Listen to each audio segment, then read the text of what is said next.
bonjour à tous, bonjour à toutes. Je suis vraiment très heureuse de vous retrouver aujourd'hui pour célébrer un bel anniversaire, voilà, les 1 an de Big. Alors nous sommes partis pour à peu près 1h30 de conférence ensemble, qui sera suivie d'un cocktail. Et nous avons organisé 7h30. Nous l'avons souhaité plutôt animée, ouverte, tournée vers le partage. Alors des expériences, le partage des savoirs, et puis tourner vers l'enthousiasme, parce qu'aujourd'hui l'enthousiasme, je pense que c'est par les temps qui courent la meilleure énergie, la plus disponible, la moins chère et la plus totalement nécessaire compte tenu des enjeux auxquels nous devons répondre. Nous allons donc passer un moment tous ensemble.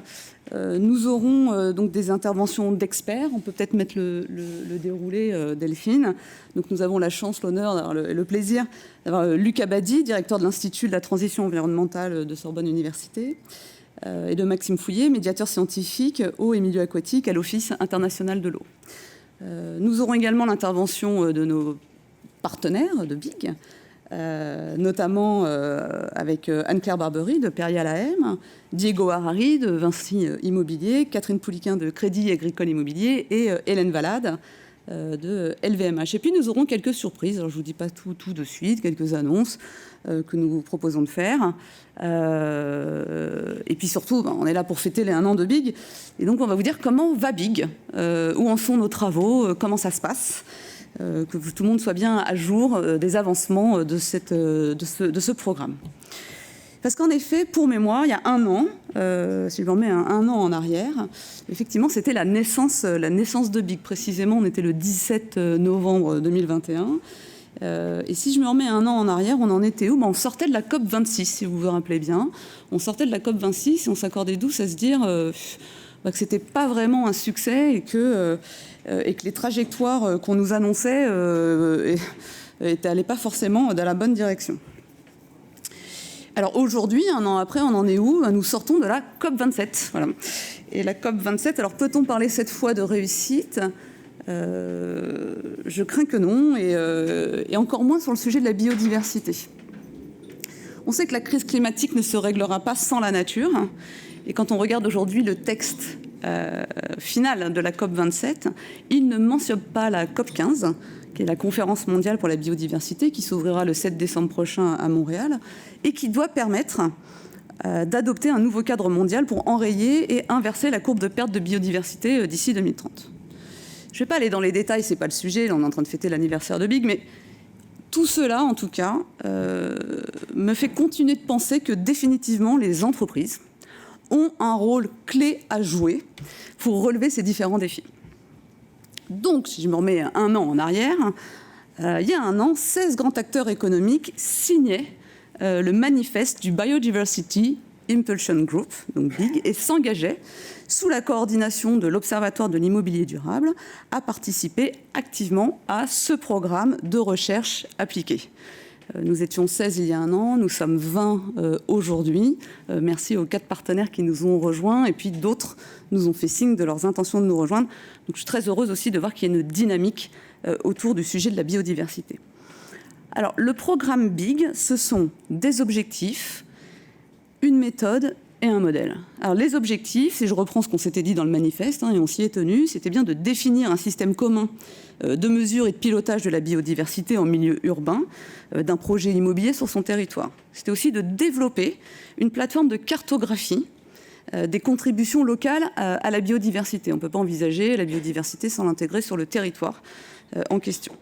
C'était d'éclairer la valeur économique du capital nature en milieu urbain, mais aussi de concevoir et déployer des supports d'appropriation des dispositifs de ces nouveaux outils aux différentes parties prenantes. La méthode, l'intelligence collective, le test and learn. On met tout le monde autour de la table, on réfléchit, on propose, on teste. On a dit dès le début qu'on ne sortirait pas, les partenaires s'engagent pour 3 ans, on a dit dès le début que nous n'attendrions pas 3 ans pour sortir des résultats, mais qu'au fur et à mesure, nous allions produire des choses, les tester et les faire évoluer en fonction de la bonne adaptation des propositions d'indicateurs, de cartographie, de dispositifs d'appropriation de ces sujets. Et le troisième point, c'est le modèle. La coopétition. Vous savez que c'est un modèle qui m'est très cher, c'est de se dire, en effet, nous sommes dans la vie économique des compétiteurs, mais sur ces sujets qui sont plus grands que nous et qui nécessitent une transformation de la filière, nous savons nous réunir et coopérer. Alors concrètement, depuis un an, conscient de tous ces enjeux écologiques, économiques, réglementaires et surtout profondément humains, les acteurs partenaires de BIC se sont mobilisés. Une quarantaine de réunions se sont tenues avec des ateliers, des groupes de travail, des comités opérationnels divers et variés. Une réelle mobilisation des acteurs, des personnels, des collaborateurs.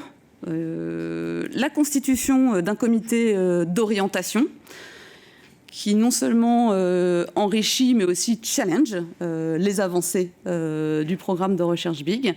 Donc voilà, c'est une dynamique qui s'est enclenchée. Je tiens à remercier chacun et chacune d'entre vous pour votre engagement, votre mobilisation sur le programme, sur le projet, et surtout la dynamique que vous permettez d'impulser avec le temps que vous consacrez à ce projet. Voilà. Donc je ne vais pas en dire plus. Je laisse la parole à Delphine Moureau qui coordonne le projet BIG pour l'Observatoire de l'immobilier durable et qui va vous en dire un peu plus sur les avancées.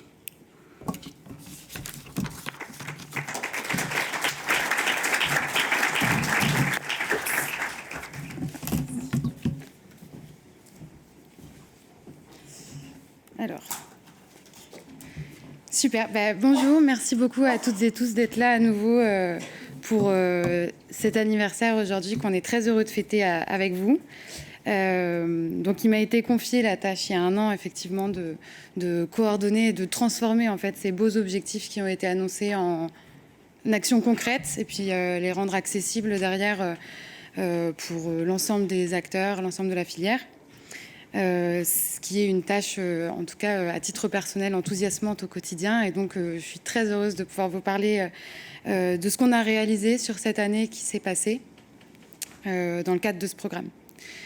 Donc, pour reprendre ce qui a été présenté par Sabine, le programme BIG, c'est une ambition et 3 leviers d'action.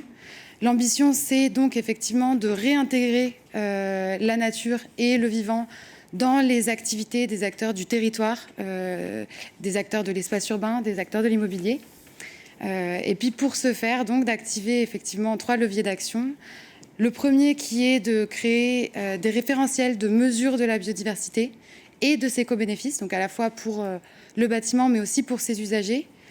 Le deuxième qui va être de rendre tous ces indicateurs accessibles sur un outil cartographique notamment que je vais présenter dans la suite de ma présentation.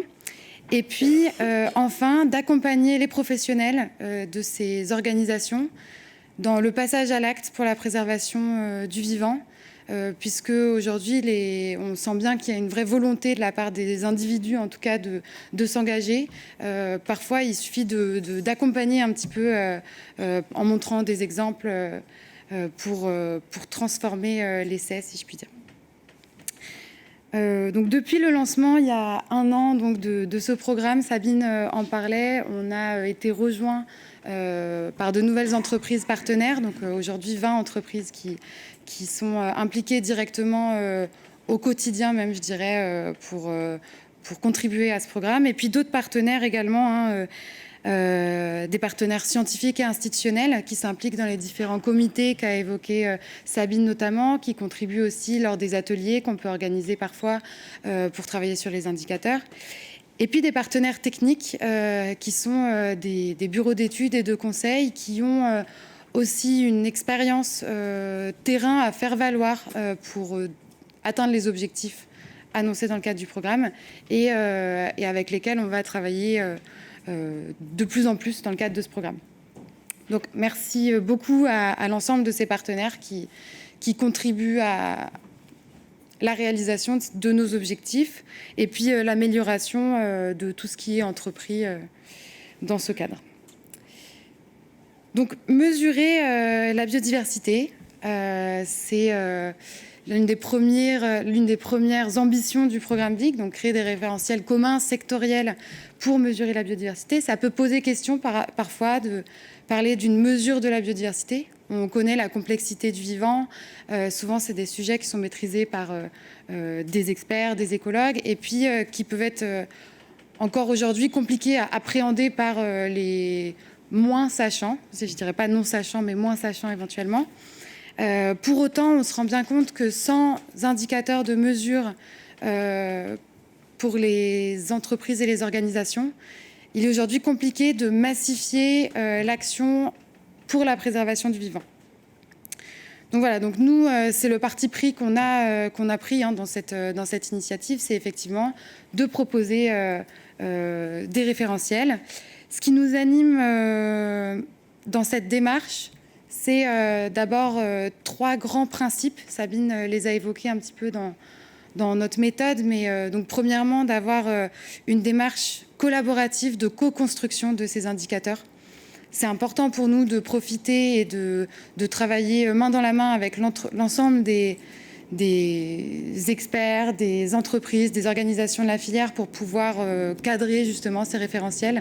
On se rend bien compte que tout seul, on n'avancera pas de la même manière. Donc voilà, donc qui s'implique à différentes étapes. Ici, vous avez le cycle des étapes de développement des référentiels à titre indicatif qui peuvent participer notamment lors des ateliers qu'on a organisés sur l'année. Donc, vous le voyez sur les photos ici. Et puis aussi en matière de conseil scientifique aussi. Donc, ce qui rejoint le deuxième grand principe, la robustesse scientifique de nos indicateurs. On est très heureux de pouvoir échanger avec des chercheurs et des chercheuses qui nous accompagnent dans l'élaboration des méthodologies de nos référentiels. Pour nous, c'est vraiment important de pouvoir avoir ces temps d'échange privilégiés qui viennent aussi challenger nos méthodes. Donc j'en profite pour les remercier à cette occasion aussi. Et puis le troisième principe, c'est bien sûr de garantir la transparence de nos méthodologies. On se rend bien compte aujourd'hui que c'est souvent compliqué d'utiliser finalement des indicateurs qu'on ne comprend pas complètement. Et donc, pour nous, garantir le caractère open source de notre méthode, c'est vraiment quelque chose d'important, à la fois pour accéder aux indicateurs et puis pour accéder à la méthodologie derrière, pour éviter d'avoir un effet boîte noire qui porterait préjudice à nos travaux. Voilà, donc tout ça s'inscrit dans une démarche d'amélioration continue. Sabine le disait, l'objectif, c'est un programme qui a été lancé sur 3 ans à son lancement. L'objectif, c'est pas d'aboutir au bout des 3 ans à un livrable et puis de s'en laver les mains, entre guillemets, et puis de passer à autre chose, mais plutôt de livrer des choses au fur et à mesure et puis de venir implémenter un outil au fur et à mesure de nos travaux. Et donc, dans ce cadre-là, on est très heureux de vous annoncer aujourd'hui le lancement du volet biodiversité de l'outil de l'Observatoire de l'immobilier durable, donc le volet biodiversité Biodibat, de l'outil Resilience for Real Estate, RAR. Donc, l'outil RAR, c'est un outil d'analyse de résilience pour le bâtiment qui s'appuie sur 2 volets. Un volet d'analyse de risque climatique, BAT-ADAPT, que certains d'entre vous connaissent déjà, et puis donc ce nouveau volet Biodibat qui est accessible depuis aujourd'hui. La plateforme Resilience for Real Estate a été lancée en juin 2022, mais en fait, il s'agit plutôt d'une évolution donc de l'outil BAT-ADAPT qui était déjà préexistant, puisque BAT-ADAPT a fait l'objet d'une collaboration notamment avec la ville de Paris et l'ADEME à l'origine, qui avait donné lieu à la création de cet outil en 2019, BAT-ADAPT, sur le centre de ressources de l'OID Taloen. Et puis, au fur et à mesure de nos travaux, et notamment avec le lancement de l'initiative BIG, on s'est bien rendu compte que c'était vraiment important de pouvoir en fait avoir un outil chapeau qui intègre l'ensemble de ces enjeux qui doivent se nourrir en fait l'un l'autre, l'adaptation au changement climatique et la préservation du vivant. Et donc c'est pour ça qu'aujourd'hui on a cette plateforme Resilience for Real Estate qui donne accès à l'ensemble de ces indicateurs. Voilà, qui est aussi disponible en anglais et que vous pouvez déjà consulter dès aujourd'hui. Donc ce qui est accessible dans un premier temps sur l'outil Resilience for Real Estate, Je vais parler un petit peu ici des indicateurs. Le premier indicateur qui est accessible est notamment une partie de cet indicateur de sensibilité. La première brique, je dirais, de la mesure de la biodiversité, c'est, Sabine l'évoquait, prendre en compte le territoire dans lequel s'implante un bâtiment ou un projet. Et donc pour nous, c'est cette approche cartographique qui nous semblait être la première, enfin les fondations en fait de cet outil, comme ça l'est aussi d'ailleurs pour le volet d'adaptation aux risques climatiques. Donc il y a un grand nombre de cartographies qui sont disponibles sur cet outil Resilience for Real Estate. Pour nous, la sensibilité, c'est la sensibilité d'un site aux enjeux de biodiversité. C'est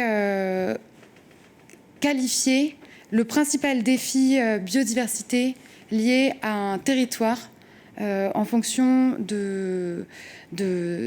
d'indicateurs cartographiques, donc basés sur une appréciation de l'état de la biodiversité et puis d'un niveau de pression sur la biodiversité. Donc c'est vraiment un outil qui va permettre derrière de mieux comprendre le milieu dans lequel on s'implante pour pouvoir adapter les choix et les plans d'action à ces enjeux. Et donc pour vous en dire un petit peu plus, aujourd'hui la plateforme Biodibat est lancée avec les indicateurs notamment d'état de la biodiversité que je vais vous détailler donc ici. L'état de la biodiversité, donc je parlais de l'échelle du milieu et du territoire. L'échelle du territoire, ça va être les enjeux territoriaux donc liés à aux enjeux de conservation notamment qui sont sur ces territoires. Donc par exemple ici avec les deux cartographies de gauche liées à la protection des biotopes, des espaces, donc tous les espaces qui sont réglementés et protégés en France, et puis aussi les espèces qui font l'objet de statuts de conservation. Notamment ici, ce sont les espèces d'intérêt communautaire, les espèces Natura 2000 qui ont été intégrées. Et puis à l'échelle du milieu, l'échelle de l'habitat, on s'est appuyé sur des méthodes de l'écologie du paysage pour proposer des indicateurs qui sont ici donc basés sur la composition et la configuration du paysage. En fait, il s'agit du type de milieu dans lequel s'implante, le type d'habitat, et donc est-ce qu'il s'agit pour la composition plutôt d'un milieu plus ou moins anthropisé par exemple, et puis pour la configuration plutôt de qualifier la connectivité des espaces entre eux. Voilà, donc ça, ce sont des indicateurs qui sont ou seront d'ici fin 2022 disponibles pour certains, enfin pour leur totalité.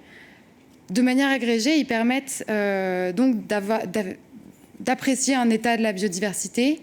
Et derrière, ce que permet aussi cet indicateur, ça va être d'évaluer un risque d'impact sur la biodiversité qui correspond aujourd'hui notamment aux risques réglementaires introduits par notamment la loi énergie-climat qui impose aux investisseurs d'évaluer les risques pour la biodiversité de leurs investissements. Et donc c'est en ce sens notamment que peuvent être utilisés ces indicateurs, au-delà de ce que j'ai présenté avant dans le cadre de la matrice de sensibilité. Hop, voilà. Pour ces indicateurs. Si je vous en dis un petit peu plus sur la plateforme Biodibat, rapidement, mais vous pourrez la consulter par vous-même. Mais donc, l'objectif de cette plateforme, même la plateforme Resilience for Real Estate, puisque le fonctionnement est le même pour la partie climat et biodiversité, vous allez pouvoir renseigner une adresse, sélectionner des indicateurs. Ici, donc, on peut afficher les cartographies que je présentais avant. Et puis, ensuite, accéder à un diagnostic pour le bâtiment. Comme on peut le voir ici, donc aujourd'hui, il y a une partie des cartographies qui sont d'ores et déjà accessibles. Les deux autres seront mises en ligne prochainement d'ici la fin d'année. Ce que je reprécise par rapport à ce que je présentais juste avant, donc au-delà de l'indicateur pour un espace, donc ici, c'est cette adresse où nous sommes aujourd'hui, les jardins d'acclimatation. On fournit aussi une information relative au territoire national. Ici, que vous voyez, de donner la médiane, en fait, finalement, 50% du territoire national, ça représente quoi? Et puis 80%, ça représente quoi? Pour aussi donner des outils de comparaison par rapport aux résultats qu'on peut obtenir pour un bâtiment. Et puis, le reste du territoire. Donc ça, c'est les fonctionnalités pour un bâtiment. Après, il faut savoir aussi que tout tous ces indicateurs sont aussi disponibles de manière agrégée à l'ensemble d'un parc immobilier, par exemple, ou de projets, justement pour pouvoir derrière dégager des indicateurs pour prioriser certains actifs d'un parc immobilier, vraiment pour servir d'outil d'aide à la décision pour les entreprises de l'immobilier. Au-delà de ces indicateurs territoriaux, l'objectif, c'est bien de fournir des indicateurs aussi pour les acteurs du bâtiment et de l'industrie immobilière.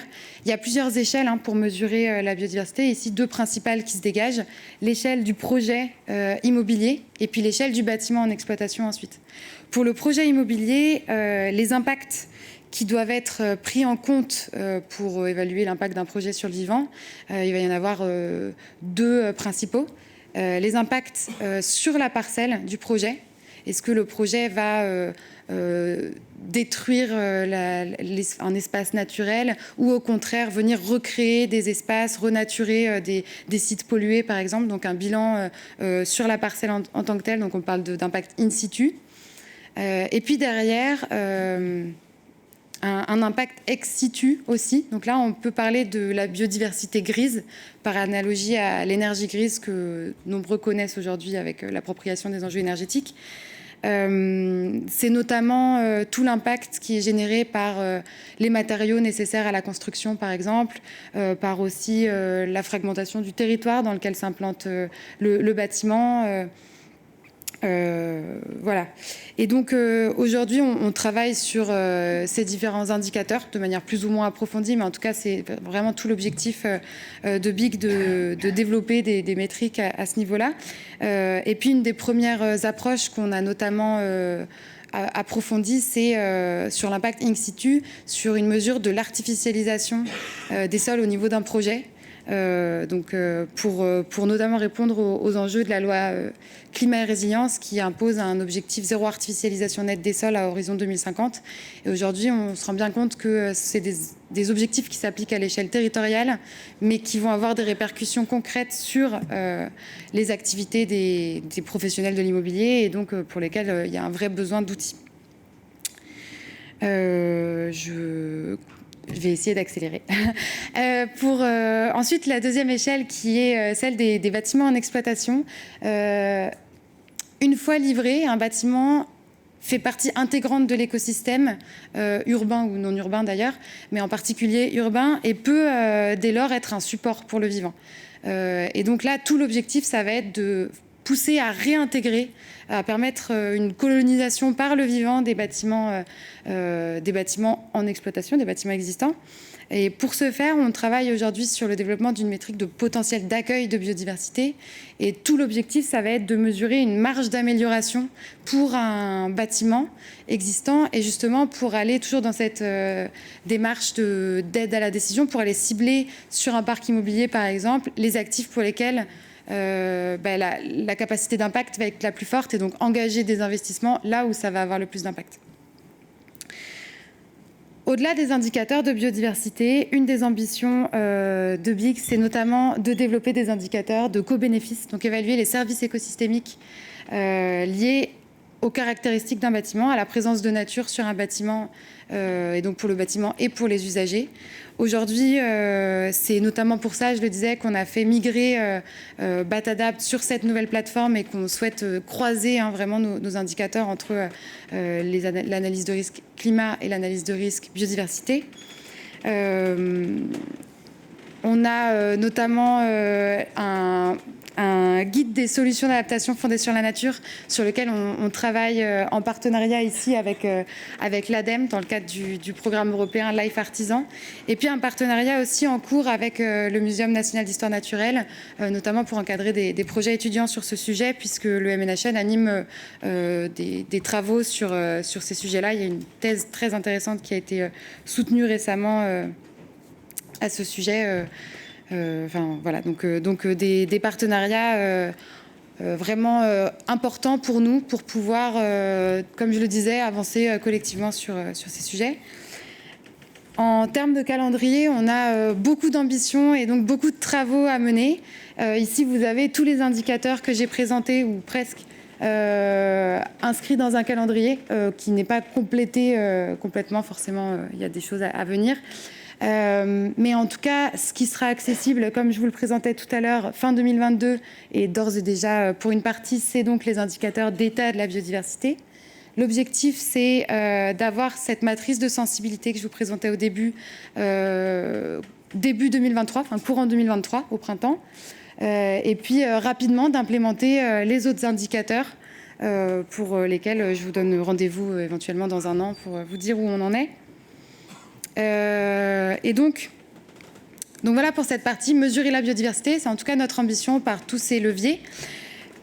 Donc le troisième levier que je présentais tout à l'heure, c'est l'accompagnement des professionnels du secteur pour le passage à l'acte. Pour ce faire, il y a plusieurs étapes qu'on a identifiées. Le premier, ça va être la sensibilisation et la formation des professionnels sur ces sujets. On a donc créé un centre de ressources sur le site web de l'initiative BIG qui a été lancé en juin dernier, qui vise à rassembler, cataloguer toutes les ressources disponibles et importantes pour se pencher sur ces sujets, la biodiversité en immobilier. Donc des ressources produites par l'OID dans le cadre de BIG, mais pas uniquement, aussi des ressources produites par d'autres organisations et qui peuvent être aussi très intéressantes. J'ai ici mis quelques exemples de ressources qui sont accessibles, qui ont été produites par BIG.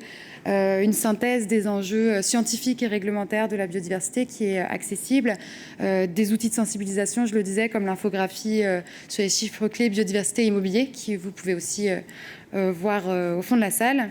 Et puis aujourd'hui, on travaille sur l'intégration de ces ressources dans un parcours pédagogique pour encore plus accompagner les professionnels selon leur métier sur ces sujets-là. Et puis la deuxième étape, au-delà de la sensibilisation et de la formation, c'est aussi de donner envie et d'inspirer les acteurs. Et donc pour ça, on a mis en place un certain nombre de dispositifs de partage des bonnes pratiques, puisqu'il y a beaucoup de choses qui sont faites. Souvent, le plus compliqué, c'est de les connaître. 3 dispositifs que je présente rapidement qu'on a mis en place. Tout d'abord, les Big Stories, qui est une série de retours d'expérience terrain, opérationnel, qu'on massifie en fait pour donner accès à des choses qui marchent sur le terrain. Une première qui a été publiée ici et d'autres qui suivront prochainement. Des visites de sites organisées aussi pour favoriser la rencontre. Il y en a certaines qui ont déjà été organisées. Et puis après, aussi le lancement des Big Explorations, qui sont des séances de discussion entre les entreprises partenaires pour leur permettre de présenter leur stratégie aux autres membres du programme et puis de partager aussi éventuellement les difficultés, ce qui a marché, ce qui a moins marché, et vraiment de créer un espace d'échange pour permettre à toutes ces entreprises toute cette dynamique de coopétition que présentait Sabine tout à l'heure, qui vraiment est là-dessus. La troisième étape, et pour ça je vais donner la parole à nouveau à Sabine, ça va être de donner envie, mais d'une autre manière, peut-être un petit peu plus par le jeu. Et donc voilà, Sabine, je te laisse présenter le partenariat.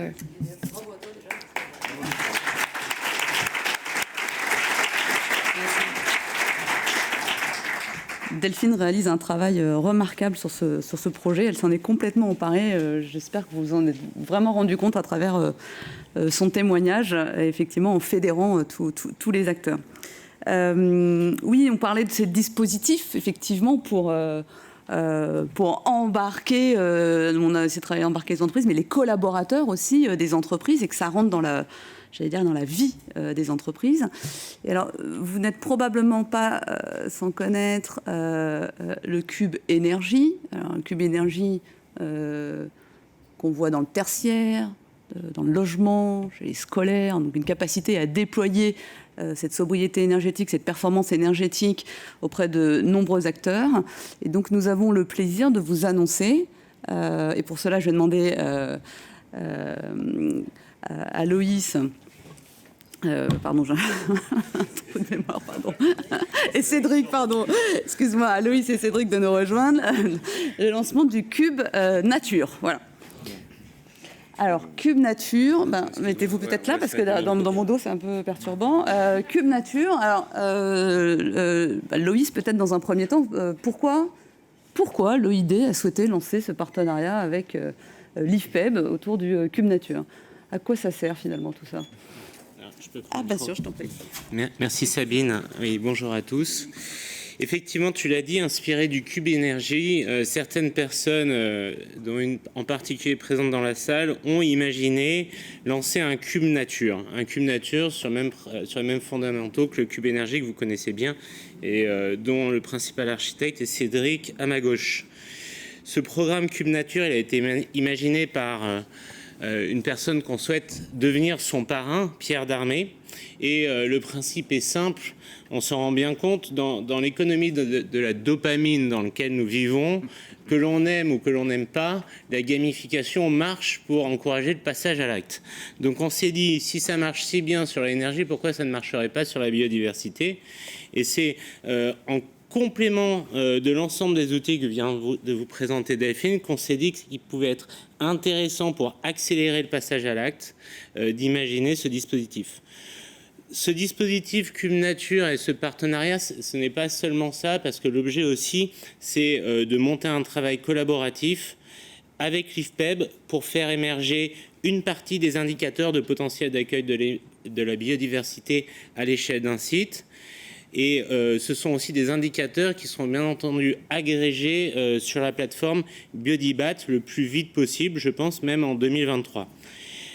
D'une part, et d'autre part, pouvoir comme ça expérimenter in situ, gamifier des choses, c'est un très bon moyen aussi pour remonter des freins au changement et identifier des leviers d'accélération, de la prise en compte de la biodiversité. Et je pense en ce sens que ça alimentera le sous-programme que nous appelons Big Exploration. Voilà, merci. Et donc Cédric, est-ce que tu peux nous en dire un peu plus sur comment ça marche? À moi maintenant, mais d'abord ravi de ce partenariat parce que ce qu'on sait faire, c'est effectivement cette mise en mouvement, cette appropriation de terrain. Comment est-ce qu'on crée du projet avec les gens et que finalement ils se saisissent des objectifs. Et l'important était surtout de décrire ça avec des indicateurs qui sont congruents, enfin qui vont in fine faire plateforme commune informatiquement et d'autres sur tous les pans de la description finalement de travail d'élaboration d'indicateurs que vous faites. Et nous, ce qu'on sait faire, c'est la mise en mouvement avec beaucoup de gens. Alors le Cube Nature, où des idées similaires au Cube Nature étaient apparues, pour vous le dire, dans des bâtiments scolaires. On y met plusieurs milliers et eux, ils font tous les ans une thématique de l'énergie, de l'eau, des déchets et la biodiversité, qui est le thème vraiment de cœur de l'ensemble des lycées et collèges de France. Et puis ils nous ont dit, nous on aimerait faire ça là-dessus. C'était quelque chose qui traînait et qui était dans l'air. Donc comment ça va marcher? Eh bien sur l'ensemble des dispositifs de moyens intelligents pour la biodiversité, vraiment qui correspondent au socle que vous êtes en train de créer, on va nous créer un système de temporel, de scoring qui permette aux gens, il n'y aura pas un an comme sur l'énergie, la nature demande un peu plus de temps que ça. Donc ça va se passer plutôt sur 3 ans. Et sur 3 ans dans lequel vous allez construire avec les équipes en place, avec dans le radar qu'on a vu, dans l'éco-bénéfice, l'appropriation des gens. C'est ça qu'on sait faire. Cette appropriation va permettre de véritablement faire toucher du doigt l'ensemble des exploitants et des utilisateurs du site sur le progrès qui va être fait, de le réaliser et finalement de se donner ça dans un agenda assez opérationnel et contraint, puisque il y a une petite compétition à la clé, tu l'as dit, ça aide généralement à faire passer les choses et à donner beaucoup d'énergie. Voilà, donc pour le Cube Nature, et moi j'en suis ravi. Et donc en 2023, on va vous proposer en fait de commencer à déployer ça et de rentrer en lice pour planter. Voilà. À partir de quand on peut s'inscrire au Cube Nature? Ce sera l'été prochain, je pense. Prochain. Voilà. Et merci à Pierre, donc qui est notre passeur et notre qui est un génie de la passerelle entre les mondes. Un grand merci de nous avoir guidés dans ce processus. Je peux citer pas mal de gens qui sont dans la salle derrière, ou Laetitia Georges qui nous a beaucoup poussé à le développer. Et donc, avec beaucoup de parrains et de bonne volonté comme celle-là, je suis sûr qu'on a toute la France à déployer maintenant ensemble. Ça nous fait un petit boulot. Voilà. Merci. Bravo.